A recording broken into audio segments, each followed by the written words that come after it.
Hello friends, how are you all. हमारा SSC वाला test discuss कर रहे हैं। आज जो हम एसएससी का टेस्ट डिस्कस करने वाले हैं, ये टेस्ट का नंबर है SK SSC 2 AA BKN। रोज की तरह इस टेस्ट का भी लिंक अवेलेबल है डिस्क्रिप्शंस के अंदर। अगर किसी ने ये टेस्ट अटेम्प्ट ना किया हो, पहले आप टेस्ट को डाउनलोड कर सकते हो और इसको अटेम्प्ट करके फिर ये वीडियो देख सकते हो। और ये टेस्ट भी हमारा CGL 2017 का ही टेस्ट है। CGL 2017 के जो प्री में जो टेस्ट हुआ था 18 अगस्त को थर्ड शिफ्ट में, वो टेस्ट ये है। देखते हैं, हम एक एक करके सारे क्वेश्चंस उठाते हैं।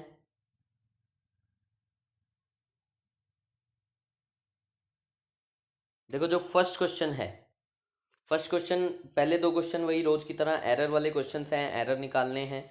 हम देख रहे हैं फर्स्ट क्वेश्चन को। कह रहा है as Benjamin ran next the street he wondered what he should buy. तो कह रहा है जब बेंजामिन जो है ना स्ट्रीट में दौड़ रहा था तो ही वंडर्ड, उसने उसको हैरानी हुई व्हाट ही शुड बाय, कि उसे क्या खरीदना चाहिए। तो as Benjamin ran next the street, तो देखो यहाँ पे नेक्स्ट द स्ट्रीट में एरर है। वैसे तो नेक्स्ट के साथ टू लगता है, नेक्स्ट टू द स्ट्रीट होता है, कोई भी चीज़ होती है तो नेक्स्ट टू द स्ट्रीट होती है। लेकिन यहाँ पे तो रैन नेक्स्ट टू स्ट्रीट नहीं आना चाहिए, यहाँ पे चाहिए रैन डाउन द स्ट्रीट। देखो, रन डाउन जो फ्रेज होता है ना, इसके दो मीनिंग होते हैं। रन डाउन फ्रेज का एक मीनिंग तो होता है, जैसे माई बैटरी गोट रन डाउन, तो बैटरी हैज़ रन डाउन, तो मतलब बैटरी जो है ना वो खत्म हो गई है, टू लूज पावर। ठीक है। और रन डाउन का सेकंड मीनिंग होता है टू रन क्विकली। तो as Benjamin ran down the street, जैसे ही वो तेजी से दौड़ा तो ही वंडर्ड, उसके दिमाग में एक चीज आई, व्हाट ही शुड बाय। तो जो हमारा आंसर बनेगा वो बनेगा सेकंड। नेक्स्ट की जगह हमें डाउन चाहिए। आगे देखो, कह रहा है it had a bright blue cover which he was careful not do soil. It had a bright blue cover, यहाँ तक तो कोई भी एरर नहीं है। विच ही वॉज केयरफुल, जिसके बारे में वो केयरफुल था। नॉट डू सॉइल नहीं, नॉट टू सॉइल। देखो, जो टू सॉइल होता है ना, टू सॉइल का मतलब होता है टू डैमेज समथिंग। तो उसके बारे में वो केयरफुल था कि उसको इसे खराब नहीं करना है। ठीक है। अगले दो क्वेश्चन देखो, अगले दो क्वेश्चन फिलर्स हैं। कह रहा है although the school lunch passed the legal standards. कह रहा है जो स्कूल लंच था उसने लीगल स्टैंडर्ड्स को तो पास कर लिया। डैश और not it is healthy is debatable. कह रहे हैं कि ये चीज़ अभी हेल्दी है या नहीं, ये चीज़ तो डिबेटेबल है।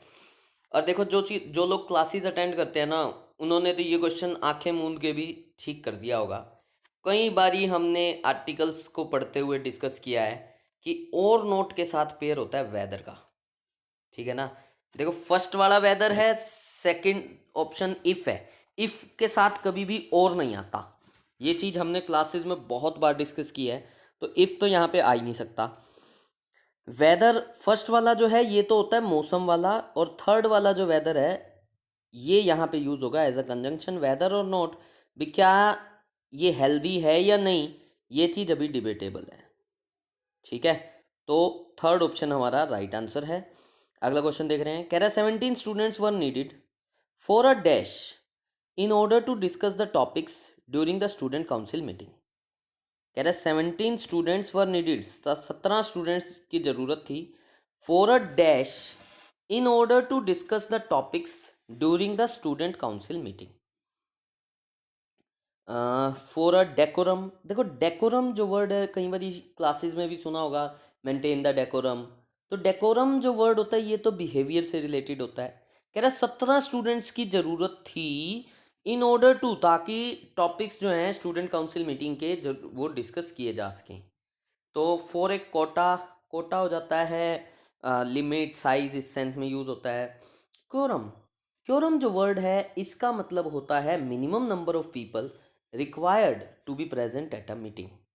किसी भी मीटिंग में अगर कोई डिसीजन लेना है, जैसे हम पार्लियामेंट में बोलते हैं कि अगर कोई बिल पास होना है तो 2/3 मेजोरिटी से पास होगा, है ना।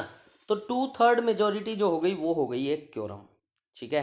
क्योरम का मतलब होता है मिनिमम नंबर ऑफ पर्सन्स या मिनिमम नंबर ऑफ मेंबर्स, मतलब कम से कम जितने मेंबर्स रिक्वायर्ड हैं कोई भी डिसीजन लेने के लिए। ठीक है।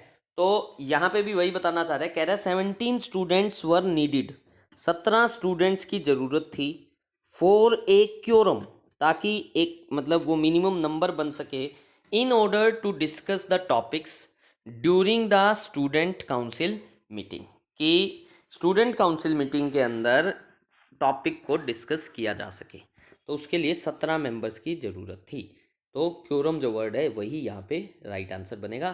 कोर्ट जो वर्ड है फोर्थ ऑप्शन में, कोर्ट का तो मतलब होता है, कोर्ट्स होते हैं, लोग कुछ कहते हैं, कथन, टू से समथिंग। ठीक है, अगला देखो, अगले दो सिनोनिम बताने हैं हमें।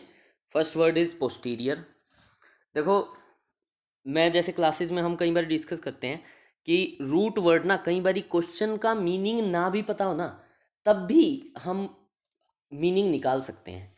ये कुछ वैसा ही क्वेश्चन था। पोस्टीरियर वर्ड में देखो, पोस्ट सबको दिख रहा होगा सबसे आगे, POST। पोस्ट का मतलब क्लासेस के अंदर कई बार डिस्कस किया है, पोस्ट का मतलब होता है बाद वाला। तो पोस्टीरियर जो वर्ड है ना, इसका मतलब भी होता है पीछे वाला, रियर। ठीक है। अब एंटे जो वर्ड होता है ना, ANTE, एंटे, एंटे का मतलब भी होता है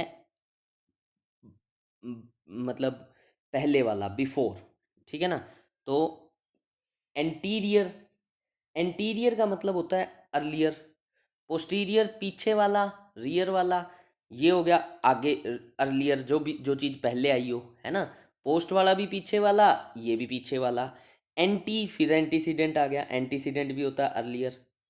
डोर्सल, तो एंटीरियर और एंटीसीडेंट तो इसके एंटोनिम हो गए ना। पोस्ट हो गया बाद वाला, एंटी हो गया पहले वाला। ठीक है। फॉर्मर वर्ड में भी फोर आ रहा है, FORE, फोर जानते होगे, forehead, foretell. Fore भी होता है आगे वाला। तो ये तीन तो इसके एंटोनिम हो गए, एंटे, एंटे और फोर, ये तीन एंटोनिम हो गए। हमें इसका सिनोनिम चाहिए, तो सिनोनिम कौन सा बना, एक ही आंसर, ऑप्शन में एक ही चीज़ बच रही है, वही इसका सिनोनिम है। डोर्सल का मतलब ये होता है situated at the back. Posterior भी होता है situated at the back, rear. ठीक है, पीछे वाला। और डोर्सल भी यही होता है, सिचुएटेड एट द बैक। ठीक है।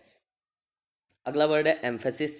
एम्फसाइज वर्ड सबको पता होगा, एम्फसाइज होता है किसी चीज़ को कोई चीज़ पे इम्पोर्टेंस देना, तो एम्फेसिस वही हो गया, इम्पोर्टेंस।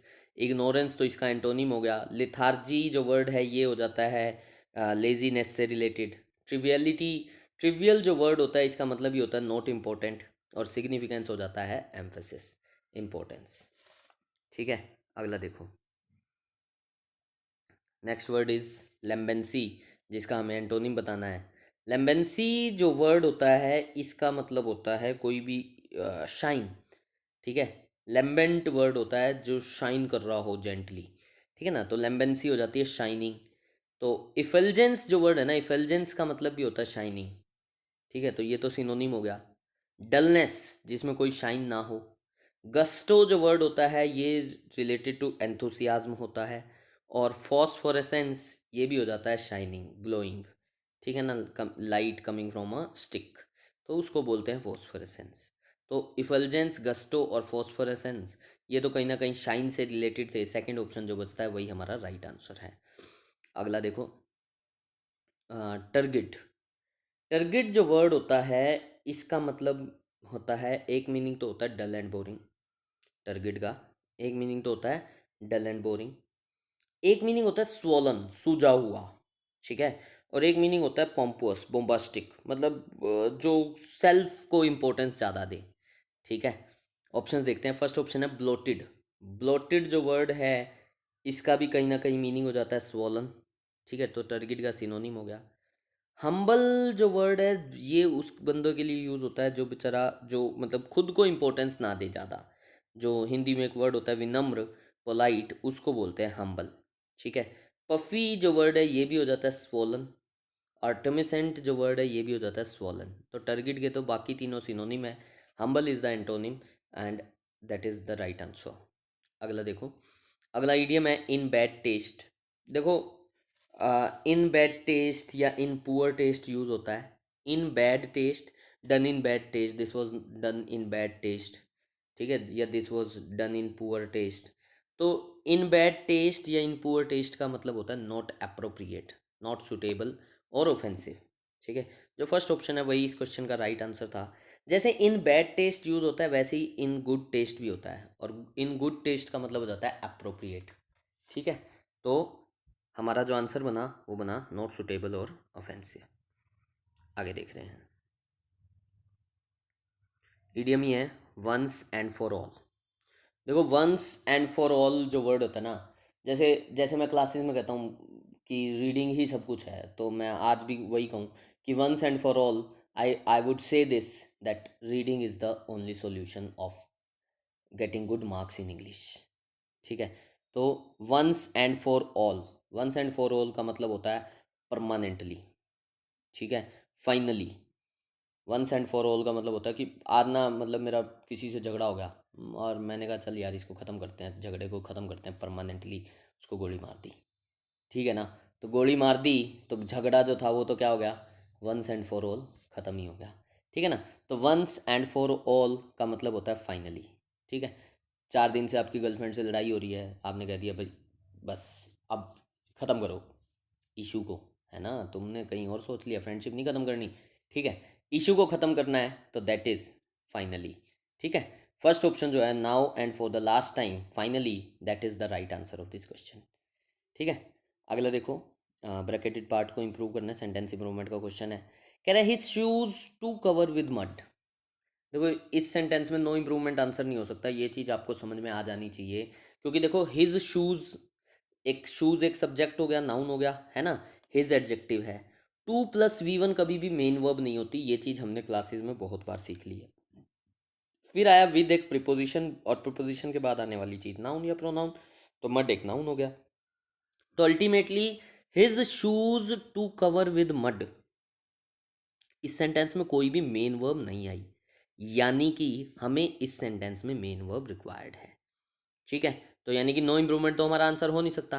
फर्स्ट ऑप्शन देखते हैं, his shoes was covered, was नहीं हो सकता बिकॉज शूज जो है वो वर होंगे। सेकंड ऑप्शन है his shoes were covered with mud, कह रहे उसके शूज जो थे मड से भरे हुए थे। ठीक है, कीचड़ से भरे हुए थे, कीचड़ में सने हुए थे। His shoes were covering with mud, उसके शूज कवर हो रहे थे मड में, कीचड़ में सन रहे थे, या सने हुए थे, सने हुए थे। Second option is the right answer of this question. Next देखो, the tropical storm B A hurricane. Again देखो, बी जो है ये मेन वर्ब का काम नहीं करेगा, तो the tropical storm B A hurricane sentence complete नहीं है। ठीक है, ऑप्शंस के थ्रू चलते हैं। The tropical storm will become a hurricane, हो सकता है। The tropical storm become a hurricane, देखो सेकंड ऑप्शन को भी कई लोगों ने इसका आंसर दिया था, तो लेकिन बिकम देखो एक वर्ब है, द स्टॉर्म बिकम ए ह्यूरिकेन नहीं होना चाहिए, या तो होना चाहिए बिकेम ए ह्यूरिकेन, या होना चाहिए बिकम्स ए ह्यूरिकेन, क्योंकि स्टॉर्म जो है वो सिंगुलर हो गया और थर्ड पर्सन सिंगुलर के साथ हम ऐसे एस यूज़ करते हैं, तो सेकंड ऑप्शन हमारा आंसर नहीं हो सकता। फिर कहता है the tropical storm to become a hurricane, to become भी नहीं हो सकता, वही जो मैं अभी ऊपर वाले में बता रहा था कि 2+V1 मेन वर्ब नहीं हो सकती, तो मेन वर्ब हमें चाहिए ही चाहिए, नो इम्प्रूवमेंट हमारा आंसर है नहीं, तो एक ही आंसर बनता है first option, the tropical storm will become a hurricane. आगे देखो,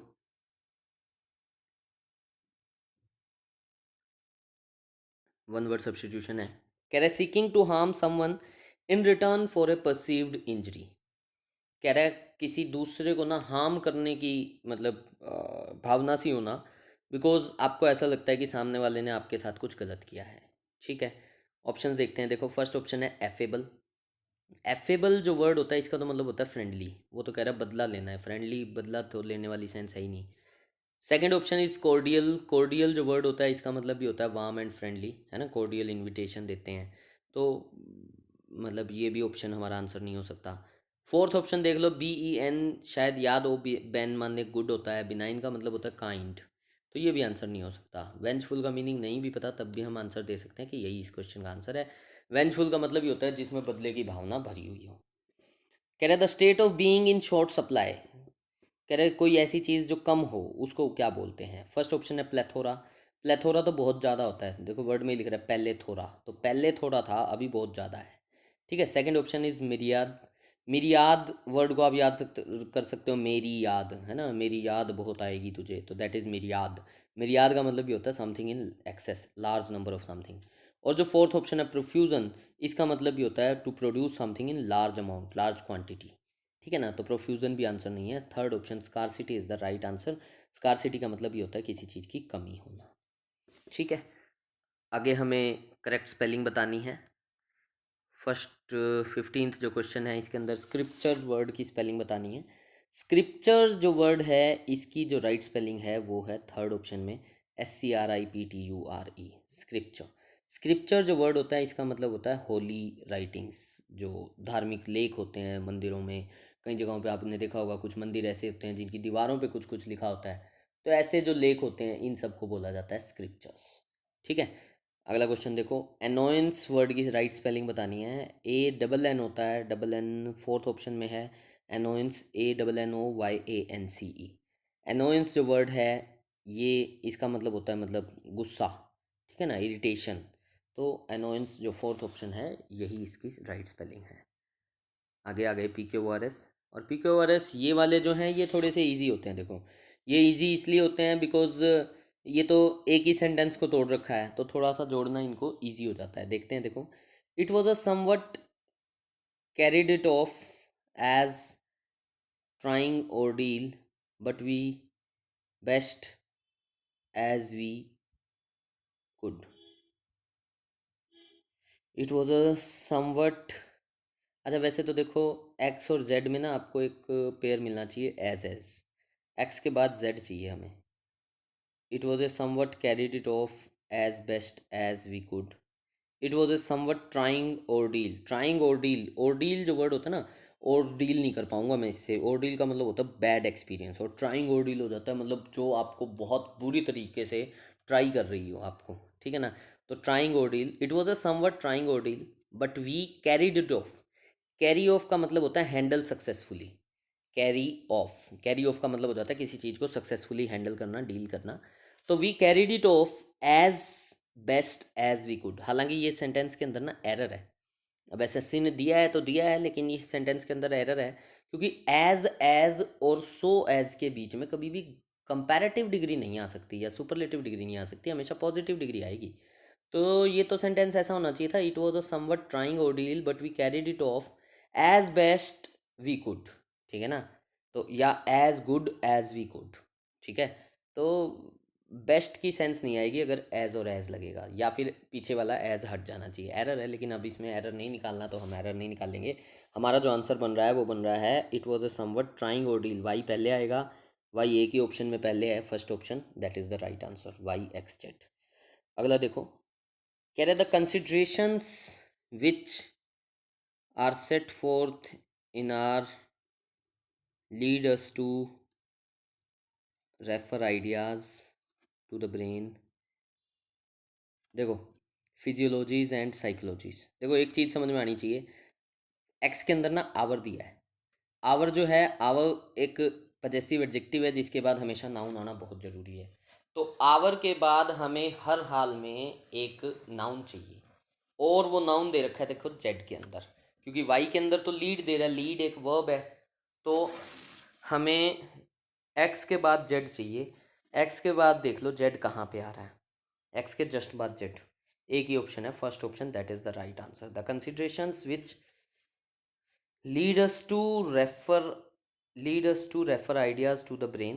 कह रहा है ऐसी कंसिडरेशन जो हमें लीड करती हैं कि हम ब्रेन को आइडियाज़ दें, are set forth in our physiologies and psychologies.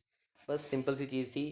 देखो विच के बाद भी हम इसमें भी पेयरिंग कर सकते थे, विच के बाद हमें वर्ब चाहिए, तो या तो हो सकता था विच आर सेट फोर्थ या विच लीडर्स, यानी एक्स फर्स्ट या वाई फर्स्ट।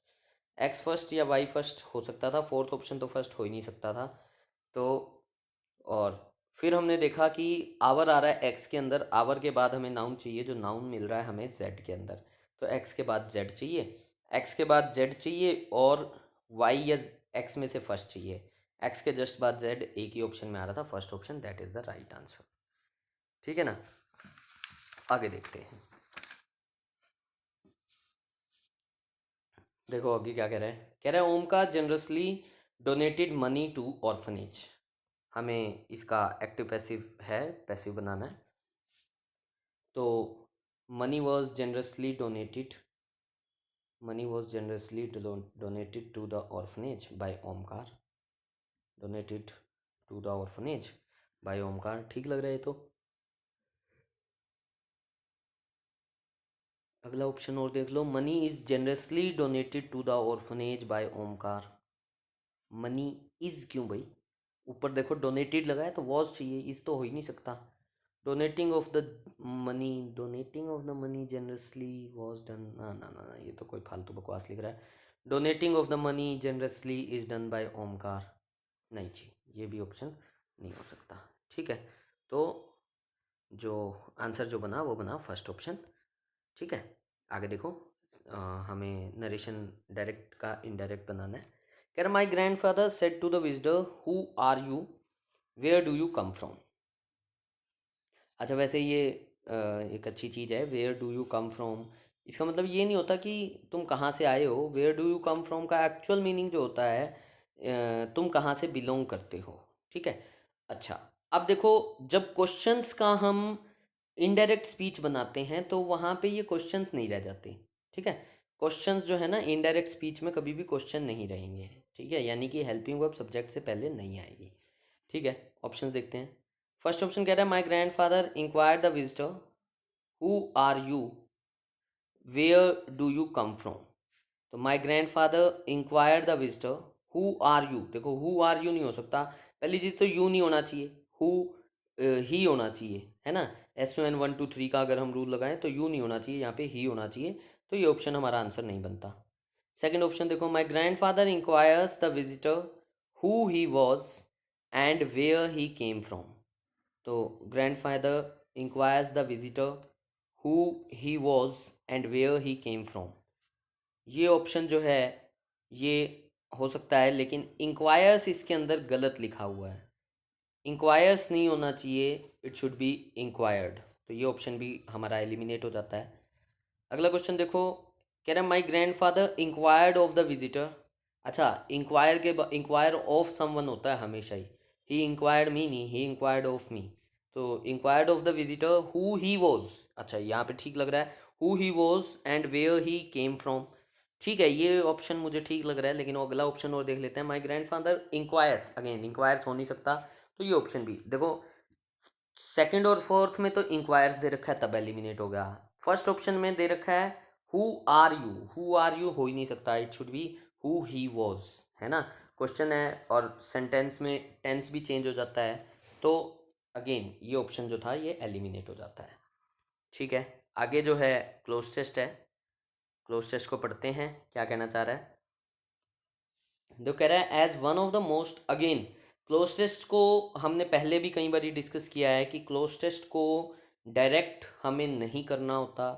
हमें क्लोज टेस्ट को पहले पढ़ना होता है, उसके बाद क्लोज टेस्ट को सॉल्व करना होता है। ठीक है, पहले पढ़ रहे हैं, देखो। कह रहा है as one of the most misunderstood practices yoga has often borne the brunt. देखो, बोन द ब्रंट का मतलब होता है खामियाजा भुगतना। तो कह रहा है as one of the most misunderstood understood practices. कह रहा है बहुत सारी मिसअंडरस्टूड, जिनको समझ मतलब प्रैक्टिसेस, ऐसी प्रैक्टिसेस जो मिसअंडरस्टूड यानी कि गलत समझी जाती हैं। तो योगा ने भी has often borne the Brunt, yoga ने भी खामियाजा भुगता है of being dash in extremes, dash होने की एक्सट्रीम्स में। अच्छा, पता नहीं क्या होने की। Of yogis in pretzel like contortions. देखो, प्रिट्जल जो वर्ड होता है ना, प्रिट्जल एक टाइप का बिस्किट होता है, देखा होगी शायद आपने। मतलब वो जलेबी जैसे होती है ना, जलेबी तो वैसा सा ही बिस्किट होता है। अगर आप गूगल पे जाके इसकी इमेजेस सर्च करोगे तो आपको मिल जाएगा। इसकी जो मतलब प्रिट्जल जो बिस्किट जो होता है ना, ये बड़ा टेढ़ा मेढ़ा सा होता है। ठीक है, जलेबी टाइप ही होता है। ठीक है, तो of yogis in pretzel like कंटोर्शन, कंटोर्शन जो वर्ड हो गया इसका मतलब ही होता है ट्विस्टेड पोजीशन। होता क्या है, अब योगा में क्या होगा, जो योगीज होते हैं वो कोई सिर अपना मतलब सिर अपना पैर पे लगा लेगा, कोई पैर को उठा के सिर पे रख लेगा, है ना। उल्टा पुल्टा ऊट पटांग पता नहीं क्या क्या करते रहते हैं। तो लोगों को यही चीज़ लगती है कि of yogis in pretzel like contortions at dash end of the spectrum. भी एक तरफ तो लोग इसको यूँ समझते हैं कि योगीज जो है ना ऊट पटांग कुछ करते रहते हैं। And young Instagram led erstwhile overweight beach posers.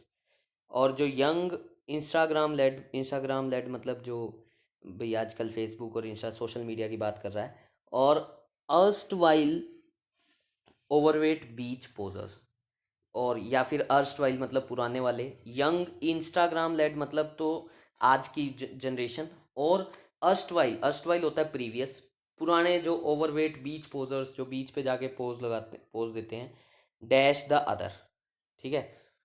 दूसरे मतलब वो मोटे मोटे जो कर रहे होते हैं जो योगा वगैरह, दूसरी तरफ से लोग ऐसा सोचते हैं, मतलब कुछ ऐसा कहना चाह रहा है कि भाई कुछ लोग तो यूँ सोचते हैं कि बड़ी डिफिकल्ट है, बड़ी अजीब सी इसके बारे में, योगा के बारे में लोगों के माइंड में थिंकिंग है। The truth is that yoga is what you want it to be. कह रहा है कि ट्रूथ तो ये है कि योगा वो है जो आप इसको बनाना चाहते हो। The ultimate customisable exercise form, एक ही ऐसी मतलब कस्टमाइजेबल एक्सरसाइज फॉर्म है। कस्टमाइजेबल मतलब जिसको टेलर मेड किया जा सकता है, जैसा आप चाहते हो वैसी बन जाती है। फॉर ए रनर, एक रनर के लिए it may mean lengthening muscles. कह रहे रनर के लिए इसका मतलब हो सकता है मसल्स को लेंथन करना। To gain dash, dash gain करने के लिए। While for someone who is hyper flexible, या कोई जो बहुत ज़्यादा फ्लेक्सिबल है, it could be a way of dash core strength, मतलब स्ट्रेंथ को, कोर स्ट्रेंथ को पाने का कुछ ऐसा वे होना चाहिए, ठीक है। मतलब योगा की बात कर रहा है और बताना चाह रहा है कि योगा लोगों के माइंड में क्या है और वैसे एक्चुअल में योगा क्या है।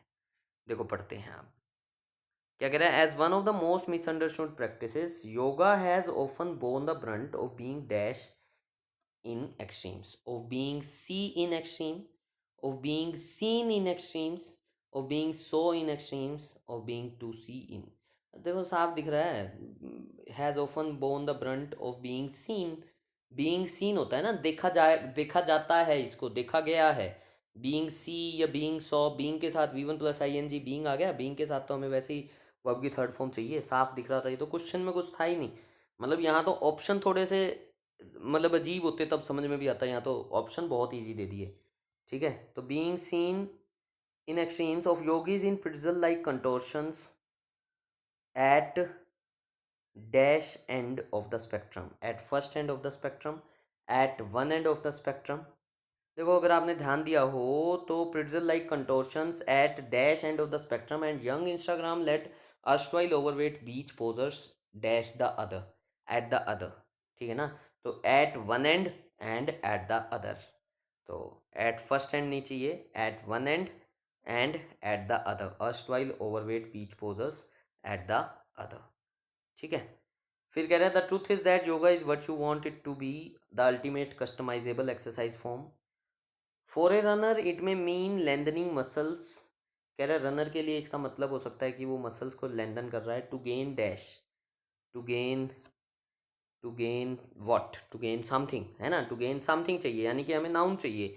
टू गेन फ्लेक्सिबल, ना फ्लेक्सिबल नहीं, फ्लेक्सिबलनेस, फ्लेक्सिबिलिटीज या flexibility.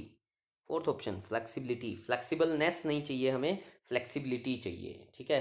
While for someone it could be a way of dash core strength, it could be a way of enhance core strength, enhancing, enhances या to enhance। देखो of लगा है, preposition के बाद जब भी कोई वर्ब आती है तो V one plus I N G की फॉर्म में आती है। ये चीज़ हमने क्लासेस के अंदर बहुत बार डिस्कस की है। तो ऑफ के बाद हमें एनहांस नहीं चाहिए, हमें चाहिए एनहांसिंग। तो it could be a way of enhancing core strength.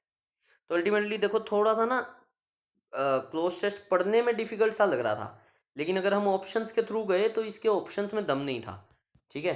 बहुत इजीली हमने इसके ऑप्शंस को क्रैक कर लिया, ठीक है।